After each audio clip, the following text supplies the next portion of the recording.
Welcome to Therapist Take. We're going to talk about 5 things that therapists are watching for on every session that we have. So we'll get into that as soon as we come back.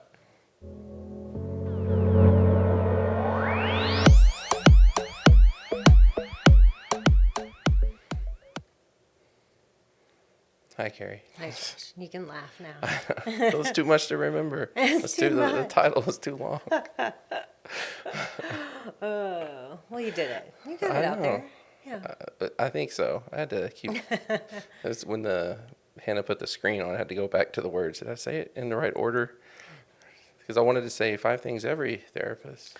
Oh, you know what I mean? It's because you double emphasized every. I know. I shouldn't have. You should have. I shouldn't have underlined it And capped. all capped it. Okay. Well, whatever. Right. Well, we've had a 2 weeks break. Yeah, we have. Yeah. So we've been Is it really 2 busy. weeks? Yeah, because we just missed last week. Yeah, we skipped last week. Yeah. Right. And so when that happens, usually a lot is going on. So, and we do have a lot going on. Yeah. But I am glad that we're going to do this topic today. It seems like these lighthearted, inside the world of a therapist topics are people like them a lot. Good. I'm not saying we're going to do it every time, Right. but we might do them here and there. This is probably like our third one in a row. Yeah. And we still plan on having guests on and everything like Yeah. that. But so I guess people are interested in us. And therapists. I know. Yeah. Wow.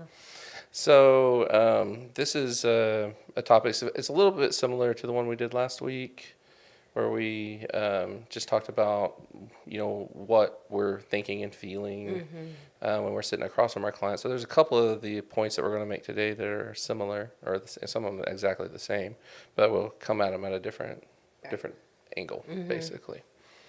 Are you doing okay? Yeah. Okay. You had a good week? Yeah. It's Friday. I know. We made it. Yeah. We still have a job. We do. And we got a lot of shit to do. Yeah, we do. Little Friday reference for anybody grew up in the 90s. Yeah. So, yeah. Okay, so before we start, I'm just going to cover the typical housekeeping things for everybody. Just reminding you to please subscribe to our channel. Don't forget to ring the bell to be notified when our videos are posted, but also hit the like button so that we can please the algorithms in that way. So apparently that helps. But also, if you're listening to this on the podcast platforms, just stop what you're doing for a second and go and give us a 5-star review. And if you're thinking somebody else will do that, everybody's been thinking that lately. So we haven't had a review in a while. So please, if you haven't done that yet, it really does help. Go give us a 5-star review. And also, too, feel free to comment on either, whether it's on you're watching this on Facebook, on YouTube. I think there's even a place on Spotify, if you're watching on Spotify, where you can make comments. If you want to suggest certain topics or questions that you have that you'd like us to answer, feel free to do that. That's kind of where some of these topics have come from. And I think our friend and colleague Whitney Alexander gave us a suggestion to talk about, which I, of course, sent it back to her and said, you should come on and talk about it. Yeah, so we'll hopefully have her on soon. But yes, so we want you to do all those things, and if you like the content we're making, that really helps it get into in front of other people, basically. So, okay, so we're going to talk about 5 things therapists are watching for every session. So if you really want to grab your therapist's attention, I'm saying if you did these intentionally, it probably wouldn't. It wouldn't land. It probably wouldn't land right, but this is what we're looking for. So, you ready to start? Yeah. All right. Sure. So like I said, the first couple of these are things we've covered before, but I really would encourage everybody to listen to the end, because at the very end we're going to cover one where we're going to try to recall some specifics that are directly related to me and Carrie, instead of speaking more generalized. So, all right. So the first one we're talking about are that every therapist, or see, I did it right there. That therapists are looking for every session are patterns and processes. Yeah. Right. Yeah, very much so. I mean, this is really the core of our training, right? That we were very much trained to be looking for patterns and processes and not just the words that people say. So what we call the content, right? Because what you'll find in general is that most people kind of have a pretty typical response pattern, right? Despite, excuse me, the context of their relationship. So it's not just happening in their primary romantic relationship or their family relationships, but you'll see a lot of that play out in all relationships, right? Right.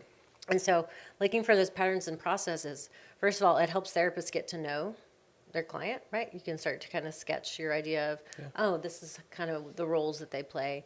But it also starts to help you identify where maybe problems are happening, because you Right. can probably find somewhere in that sequence where things are starting to become troublesome, right? Yeah. Or more difficult. Yeah, and I hate to let the cat out of the bag too much, but like if you ever are with a therapist and like it's maybe one of your first or second sessions and you're like, how did they know that? It's like because to be honestly, humans aren't all that different from each other, Sure, and sure. so our patterns often look very similarly, especially if you can, broaden it out a little bit, expand it out to kind of look at it from a what word am I looking for? But kind of what's opposite of deduction? Inductive. No, that would be different. Inductive or deductive or reductive? No, what are you trying to say? We're going from narrow to wide. Okay, so global. There we Zoom go. out. Let's do that. Okay, I'm just Let's trying to use give you something other. much simpler than that. There we go. Okay. But when you start getting down specifically to the individual or to the couple, it does get more idiosyncratic. How do you like that? Oh, that word? one's nice. There you Well go. done. Kind of Yeah. recover from my. Recover from I do fumbling. know words, people. I know words. Yeah, so something that's more specific to the individual or couple, it will start looking different, and Yeah. I always say, that every client, every couple, they're like snowflakes. There's Yes. no two that are exactly alike. Right. But patterns seem to be very similar, right? Yeah. From one to the other. Which And is so- helpful for us, because if Sure. everything was completely nuanced, it'd be real hard Yeah. to help people find any kind of footing and For sure. guidance. Yeah. Yeah, and how do you feel about the expression that goes that the kind of the lay definition of insanity is doing the same thing over and over again, expecting a different result? I think it's a helpful definition. Yeah. What do you think? I think I think it makes us all insane because that's patterns, Yeah. right? And we usually will do the same thing over and over again, hoping it will change the next time.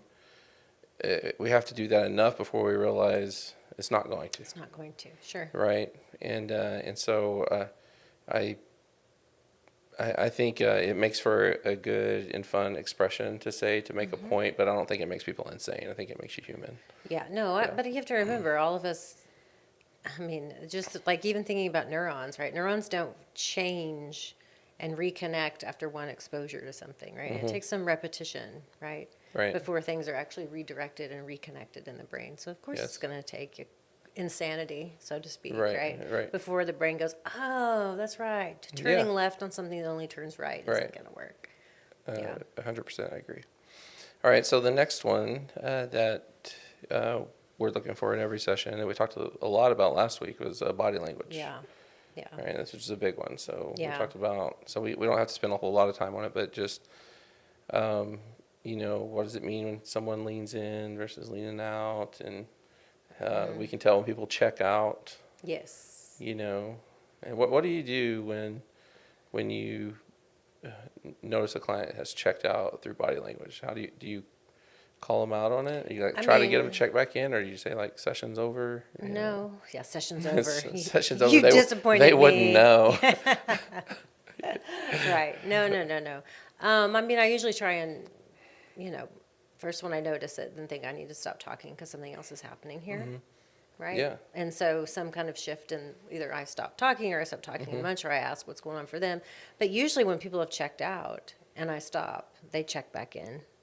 Yeah. I think, because usually what happens when people check out is in an individual session, it's often because something just connected to something else. Right. So they're kind of going down that rabbit hole.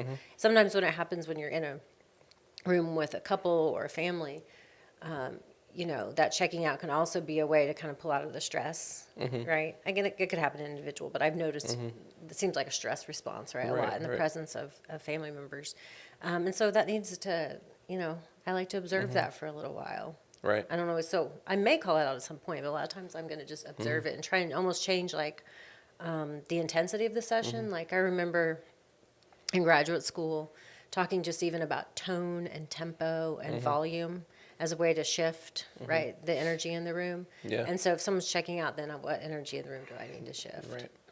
I will say, like, I do think I agree with you. Like especially when it comes to individual clients, a lot of times the key to helping them check back in is just to inquire about what's, something happened for you just now, or sometimes we even might say that it seems like you may have checked out just now, and but I think also too, like it's not just about bringing it to their attention. It's about compassionately bringing it to their attention, right? And not making it some horrible thing that has just happened. Right. But I will say, like, there are times, like, primarily, I don't want to say exclusively, but I feel like it's exclusively in the couple relationship where once someone has checked out, they don't check back in, even when you inquire about it. And I think that's largely because someone else is in the room with them, and they're just done, at least in that moment. Yeah, in the subsequent moments, probably until the next session. But yeah, body language is something that we're reading, maybe even looking for even more than what they say. Right. And I'll even think about body language and asking, especially again, if it's a couple, more than one person, asking them to notice the body language of the other person, right? Or I saw, that person shifted and then you shifted. Yeah. Talk about that. Those kind of things too. Yeah, something I've noticed a lot that I point out, like with women sometimes, and because, and I say with women because they're typically the only ones that bring purses and bags into a session, right? And one thing I'll notice sometimes when they're starting to feel, and this isn't, again, primarily in the context of couples therapy, if they're starting to feel vulnerable and unsafe, and I don't necessarily mean physically unsafe, but just kind of emotionally vulnerable, that's too much.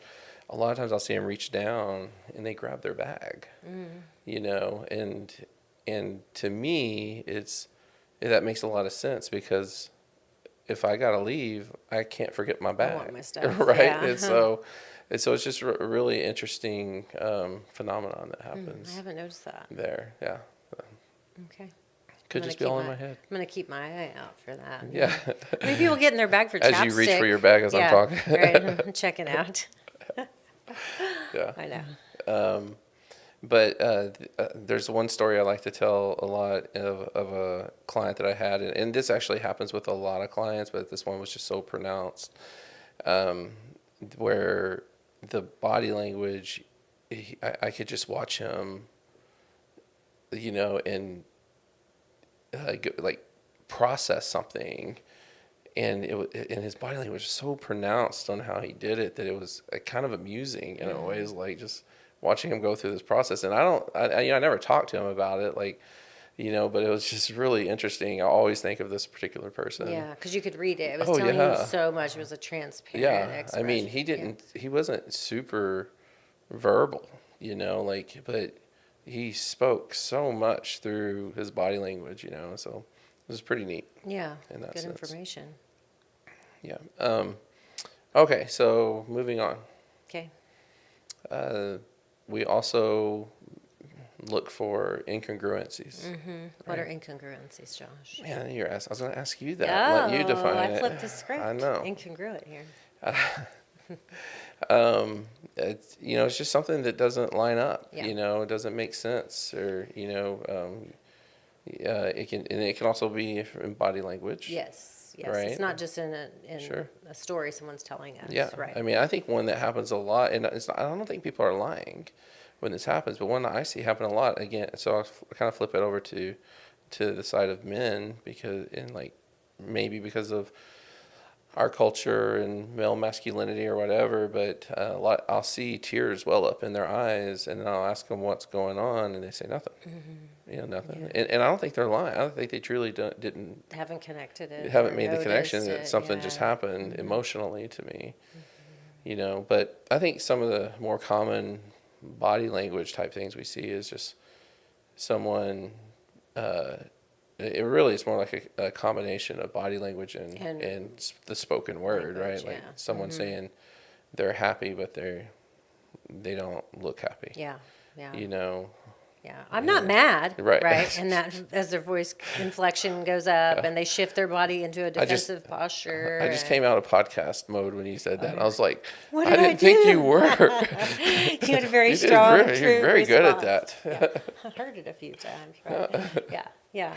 But right, again, and that is something that I will say the only thing I'll add to this incongruencies thing is I think it's really important for there to be a good therapeutic relationship because establishing a good trusting therapeutic relationship means that when those incongruencies happen, you can name them, call them out, and process them with a little bit more defensiveness, right? Even if, like you're saying, I believe that when I asked that male client with tears in their eyes, Right. what's going on for you with tears in your eyes? Nothing. You believe them, right? Sure. And you could push gently or you could hold back. I mean, and if you have that good bond, you can go, you're fine, but your eyes are full Right. of tears, right? And so these are really, I think, talking about what therapists are looking for. But remember that we're doing all of this with the context of we've got to make sure that we've established a safe, Right. trusting relationship. Yeah. It kind of on that note too, like something that kind of falls in the realm of incongruencies are contradictions, Yes. right? That we're looking for, and I really don't know what you're going to say to this next question, but I'll tell you what I'm going to say and to see if you're in line or different. But I don't see contradictions the same as hypocrisy. Like I agree. where I think a lot in couples therapy, a lot of times they'll say that Yeah. the spouse they see they're being Hypocrite, hypocritical, right. They're lying, and they're I don't really distorting. see it that way. I Yeah. do think there are definitely contradictions. I But- agree. Okay. I agree. I think that's actually a big part of what the therapist is doing for people is, in a sense, reframing or broadening that. Hypocrisy to me means there's two choices, right? Something seems contradictory to me seems like to invite curiosity, Right. right? To invite exploration. Right. And I also think that when you have clients that are typically curious and open-minded and they're not being in that moment, that incongruency tells you a lot, right? Yeah. Yeah, from how I understand hypocrisy, I would be hard pressed to think that we're going to see a lot of true hypocrites in a therapy room. I think they can That find their does way happen, in there, but I definitely I don't think there's think just it's a the level of most. narcissism and maybe even sociopathy Yeah. that goes along with that. Because the one thing I always said is like if when you feel like somebody's being hypocritical, who can always tell you why it's not hypocrisy? The person you're accusing, because there's some kind of detail or piece of information that to them makes it different enough That it's not. that it's not the same thing. And that's why, my view of it is to kind of focus on the contradictions that you're making, and I think if you get detailed enough, you could do that with just about anything, I think so right? too. Yeah. Going back to the whatever that is, but that's again, it goes back to patterns and stuff, and why we like to go back to Yes, patterns so that we exactly. can point out that there might be some differences specific to you versus the other person, but when you look at what you're doing and what this person's doing, like it's not all that different, Right. Right. No, I think that's and I think we hear hypocrite a lot in Right. couples therapy. Yeah. So And I can't remember we did an episode. You remember the episode we did on logical fallacies? yes, it was a while ago, but Yeah, yes. and there's like I can't remember the exact term it's called, but the unfair comparison. Oh yeah, I can't remember what it I was. can't remember what the word that's used on that. You hear it all the time in media too, where it's can't think of it, but I think it's on our chart that we did when we talked about logical fallacies. But yeah, I mean, that'd be one thing if someone's making a completely unfair comparison, but that's what we're trying to not do. Right. And so we're trying to get the data to line up is what I call it. Like, so when we experience those incongruencies, we want to get, help individuals and couples make it congruent. Yes. Yes. So. And Next one. I do think it's important to just acknowledge that it really doesn't feel incongruent to the person at the time, right? Yeah, Like, right. okay. I think I think what we're trying to say is we're assuming that there's not a level of deception. Right. Right. Yeah. Okay. Yeah. So the fourth one, if you're just now joining us, we're talking about 5 things that we're watching for every session, and resistance is one of those. Yes. This one always kind of, I know I'm looking for it, and but every time when it happens, I get a little anxious. Like, Oh, really? did you see how I just went and took a deep breath, and I know like that's what we're going for, but there's a part of me too that's like, oh, I hope this is the resistance we're looking for, and not the bad kind, Right. but we really don't. You don't really know. You don't really know. When you start down. Yeah. I know. But it's funny you say that because I think you're good at working with resistance. Oh, well, thank you. Yeah. Thanks. Yeah. I think I you hope do so. a nice job of like holding people accountable, right? And pointing out the incongruencies often, right, with their Yeah. resistance. And then I think you do a nice job after that, kind of skillfully of offering a path, right? Oh, well, thanks. Sure. But I think that's what, I also think how you code resistance as a therapist does vary depending on your training, kind of your theory of therapy, so to speak. I think we were trained that resistance was going to just tell you that a system is going to resist change, Right. right? The idea that systems, any system, like a living system, mechanical system, is going to, resist to keep things in balance, right? So the first Right. new information, they're just going to overcompensate, right? It's kind of like how you try to lose weight by eating less, and so your body just, cranks up the hunger to get you to Right. eat more to go back to the same. And you're going to see that in systems as well, right? That this resistance is like, I'm not sure we're going to really change. Let's stay the same, Right. And that's kind of our perspective, right? And so that normalizes it. That creates a space for it to be expected, right? Right. Again, we're not going to assume necessarily a pathology around that resistance. Now, there can be that in therapy, right? I mean, Yeah. all resistance isn't the same resistance. Right. So I'm gonna test you here real quickly. Oh boy. And I'm gonna Testing me a lot I'm gonna today, I'm, Josh. I know I'm gonna say a quote What'd I that I appreciate you trusting me because I'm not whatever I'm testing you with, even if you don't get it, it's not going to be completely like it's not going to shatter your world. No, it's not.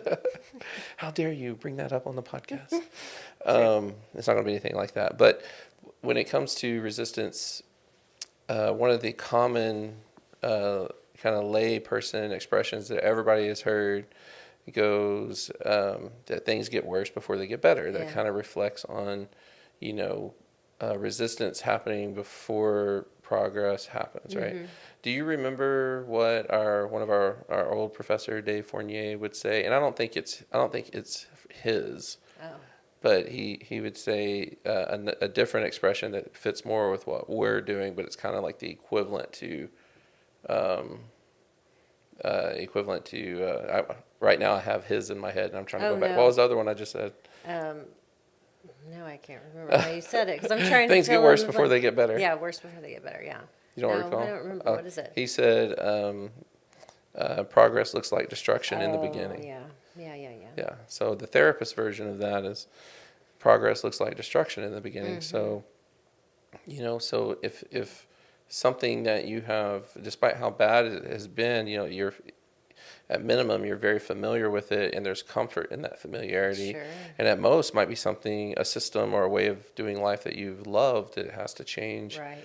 And when someone goes to tear that down or it's falling apart as people feel like they're just hanging on by a thread or feel like it's all falling apart, the natural thing to do is resist, But I also think too, like resistance is a natural response to change, because if we resist and then the thing doesn't change, then I think it's kind of the sign that we need to know it's not real.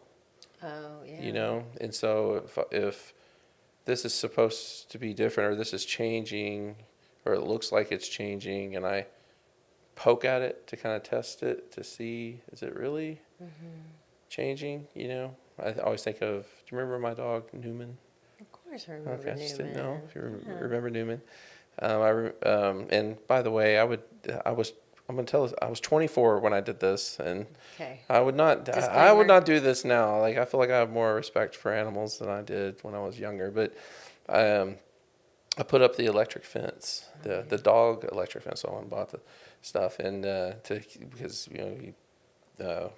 we didn't have the best chain link fence, and there were a lot of holes. And he was an escape artist, and so but the first time that he got bit by the fence, he thought. First, he thought it was the yard that got him, so he wouldn't get off the deck for a long time. But then, when he would, it took twice, because when he realized what it was, like first he creeped back into the yard, and then he realized the yard isn't biting him, and then so he creeped a little bit further, and then finally he touches up against that wire and realizes, oh, that's the thing. And so, how do I know it's real if I don't test it, type thing? And I think that's just normal for all of us to do with everything, true. boundaries and everything. So. Yeah. I don't think that was cruel to put that fence up, by the way. Well, I just don't like the idea of shock. I mean, I know. shock. I had a dog, though. She would just take it, man. She just barreled right through it and just took the shock. I mean, I grew up on a farm, and we had a hot wire for cattle. I don't feel bad about that at all, you know. Yeah. But I don't know, he was my I baby. know. I remember you know? him. And So, he was, I know. well, thank I you know. for saying that. Let Okay. me off the hook. Yeah, yeah. There are some people who might be listening to this and be like, no, keep him on the Well, hook. I'm not saying it's your ideal situation. Yeah. But, yeah. Hannah's over there laughing because she's like, yeah, she's like, I'm judging you. Okay, All well. right, the last one. All right, so we're on the last one here, and I saved this for last so that we could get a little more personal with it. Yeah. Sure. So the last thing, and it's not the last, it's just the last one on our list. Yes. Things that we're looking for in every session are what I call buzzwords, Yeah. which, and I learned earlier today that we were thinking two different things. We did. We had two right? different expectations of this, right? Oh, So wow. Yeah. I'm a little behind in the processing game, just to kind of put it out That's there. okay. I got it I taken know care you have of a with my list, and I didn't have a list, and I thought it was something different right before we started. So Okay. okay. So what I meant Okay.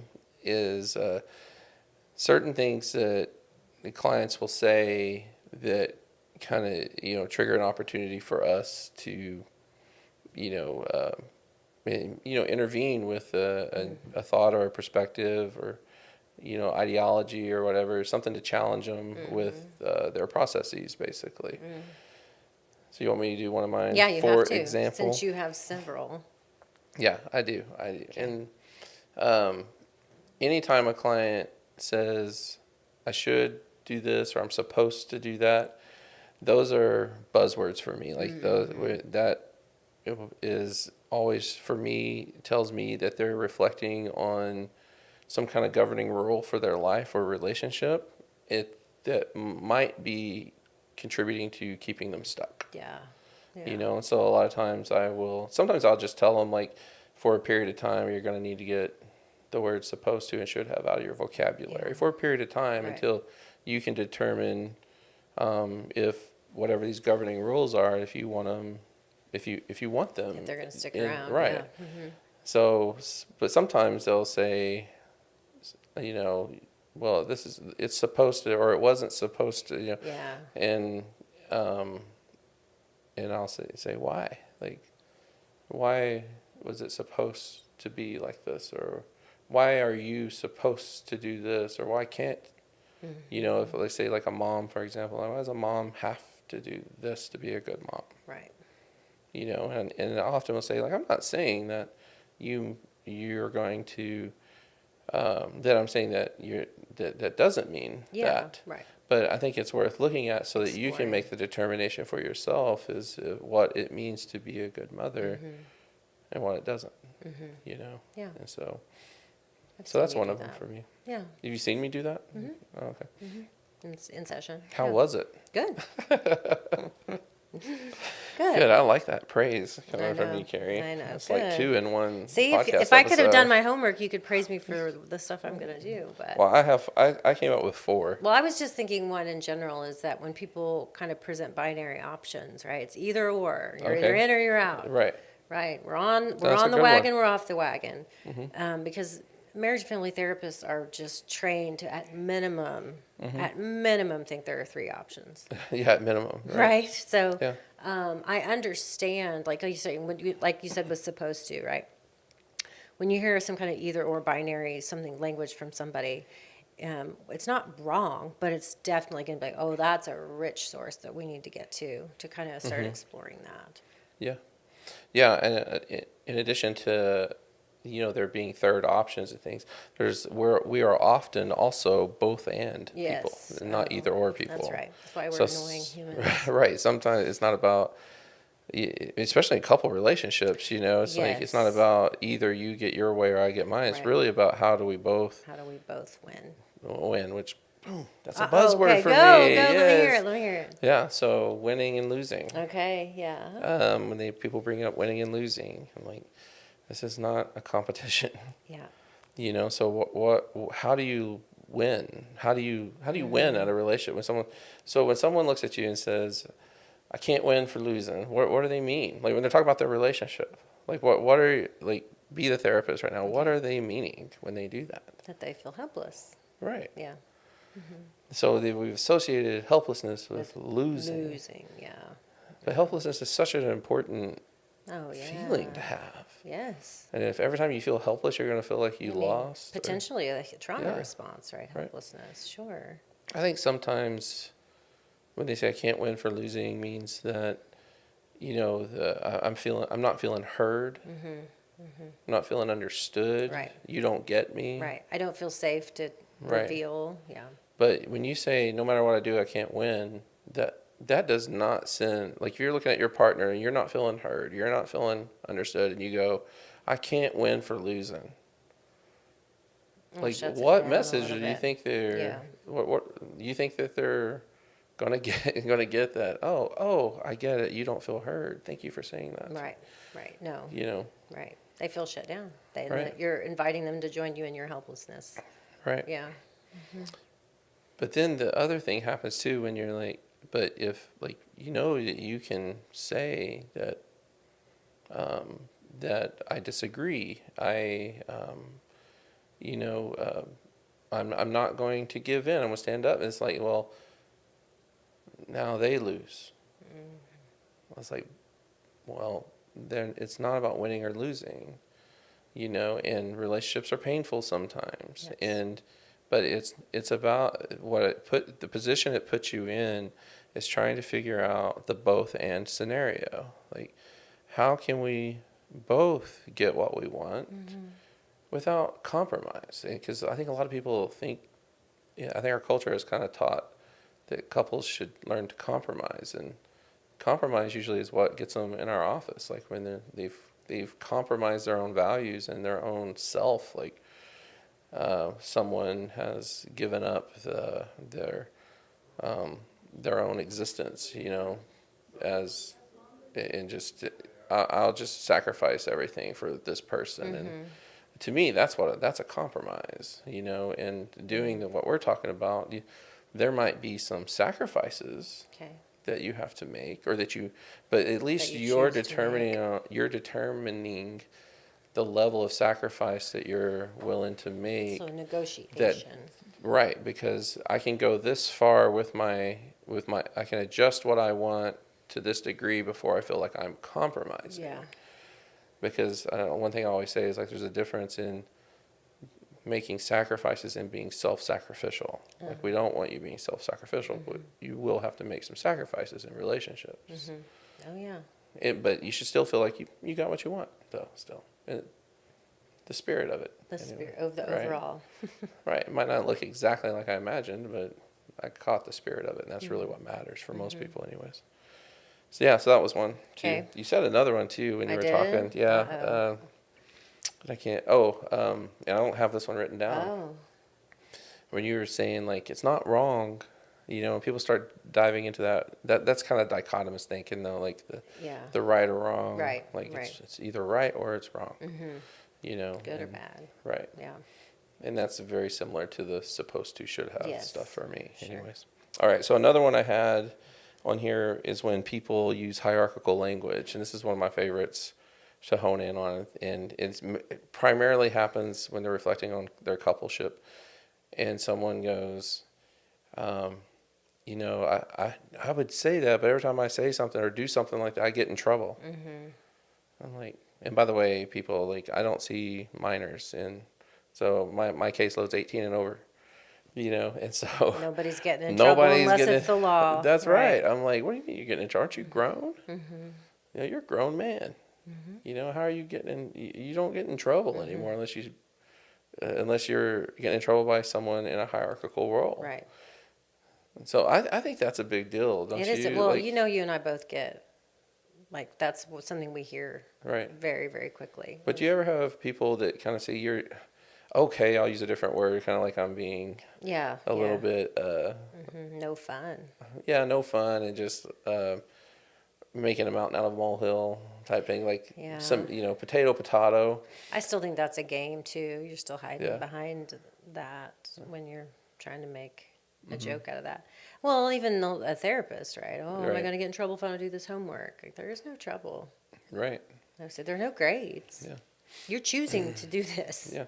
I think just language matters so much. I feel like when the words come out of your mouth are reflecting words that are used in a hierarchical relationship, that might indicate on kind of the type of relationship you're in, where you really do perceive That's somebody. the person that you're with to be above you, or whether you put them on the pedestal or they put themselves on the pedestal. Right. Yeah. And more often than not, as we explore that, that's what it is. And so one thing I try to get my clients to do is change your language. There's it's not a contest, so there's no winning and no losing. Where there's no getting in trouble. And it's just two grown people trying to do something very complicated, which is to have a marriage or a committed relationship. You know? And so, okay, so that was the hierarchical language, and I had one more. Did you have any more? No, let me hear yours. Okay. And this one's a specific phrase I look for when people will say, "What's the point?" Oh yeah, me too. Yeah, and most of the time, sometimes they're saying it facetiously. Most of the time, it's kind of rhetorical, but I'll jump on that when I hear it and say, that's a great question. And it is one that you're going to have to answer eventually. And usually, I don't like to use extreme language, so I don't want to say all the time, but I would venture to say most of the time it's going, the point, whatever you come up with, it has to be different than whatever the point was before whatever the thing that happened that led you to me in my office. It's hard to, so try and give something a little more concrete. We work with betrayal trauma, for example, and you had people, before they learn about infidelity in their relationship, they have an understanding of what a marriage is and what it's supposed to be and who we are supposed to be, or what our point is together.